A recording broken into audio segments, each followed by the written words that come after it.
अहो मी काय म्हणते ते ऐकता का माझं तेवढं काय म्हणले का एक मोबाईल आणि एक ग्लास आणून देता का कशाला अहो ते नाही का इंस्टावर युट्यूबवर आणि फेसबुकवर नाही का एक ट्रेंड चालू आहे ती करून पाहायची म्हणून म्हणलं आम्ही. कसला ट्रेंड बाबू अहो चालू आहे ते नाही का मोबाईलची बॅटरी लावायची हा आणि तो काचेचा ग्लास त्याच्यावर ठेवायचा त्याच्यात पाणी टाकायचं त्याच्यात हळद टाकायची त्याच्यात नाही का असं वाकून पाहायचं ते ट्रेंड चालू आहे सध्या मी ते पाहिलं हो मग आता तेवढ्यासाठी ग्लास आणायचा नवीन मोबाईल आणायचा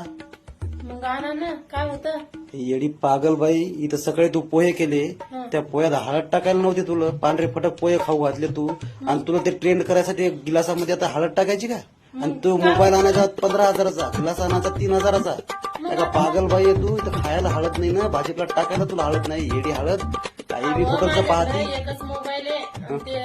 त्या मोबाईलचा माझ्या बॅटरी लावल्यावर मग दुसऱ्या मोबाईलने मला काढायला लागल का नाही हे ट्रेन नाही मला सांगूच नको ते हे इथं आणावं तेवढं लगे सकाळी विचार कर पोहे पांढरे फटक खाल्ले का नाही आपण मग काय होतं खाल्ले मग आता हळद कुठून आणणार आहे तू हळद शेजारी कोण आणते ना म्हणजे ते पाण्यात टाकायला शेजारने कुणा आणि पोहे करता वेळ आता शेजारने कोण आणायला लागली मी घरातली थोडीच टाकली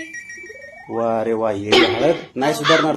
तू काहीच पाहत नाही असं ते ट्रेंड घेणं आपल्याला काहीच करायचं नाही. असे महागडे ट्रेंड करायचे नाही द्यावं एकदा बस चुप. पागल बाई हळद नाही का ती हळद